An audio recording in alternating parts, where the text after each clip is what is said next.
प्रस्तुत है घनानंद का जीवन परिचय। रीतिकाल के रीति मुक्त या स्वच्छंद काव्यधारा के प्रतिनिधि कवि घनानंद दिल्ली के बादशाह मोहम्मद शाह के मीर मुंशी थे। कहते हैं कि सुजान नाम की एक स्त्री से उनका अटूट प्रेम था। उसी के प्रेम के कारण घनानंद बादशाह के दरबार में बेअदबी कर बैठे, जिससे नाराज होकर बादशाह ने उन्हें दरबार से निकाल दिया। साथ ही घनानंद को सुजान की बेवफाई ने भी निराश और दुखी किया। वे वृंदावन चले गए और निम्बार्क संप्रदाय में दीक्षित होकर भक्त के रूप में जीवन निर्वाह करने लगे। परंतु वे सुजान को भूल नहीं पाए और अपनी रचनाओं में सुजान के नाम का प्रतीकात्मक प्रयोग करते हुए काव्य रचना करते रहे। घनानंद मूलतः प्रेम की पीड़ा के कवि हैं। वियोग वर्णन में उनका मन अधिक रमा है। उनकी रचनाओं में प्रेम का अत्यंत गंभीर, निर्मल, आवेगमय और व्याकुल कर देने वाला उदात्त रूप व्यक्त हुआ है। इसीलिए घनानंद को साक्षात रसमूर्ति कहा गया है।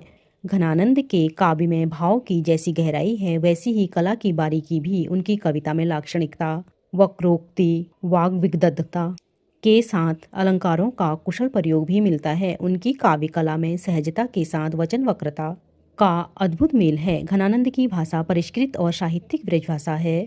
उसमें कोमलता और मधुरता का चरम विकास दिखाई देता है। भाषा की व्यंजकता बढ़ाने में वे अत्यंत कुशल थे। वस्तुतः वे ब्रजभाषा प्रवीण ही नहीं, सृजनात्मक काव्य भाषा के प्रणेता भी थे। घनानंद की रचनाओं में सुजान सागर, विरह लीला, कृपाकांड, निबंध, रसकेली, वल्ली आदि प्रमुख हैं।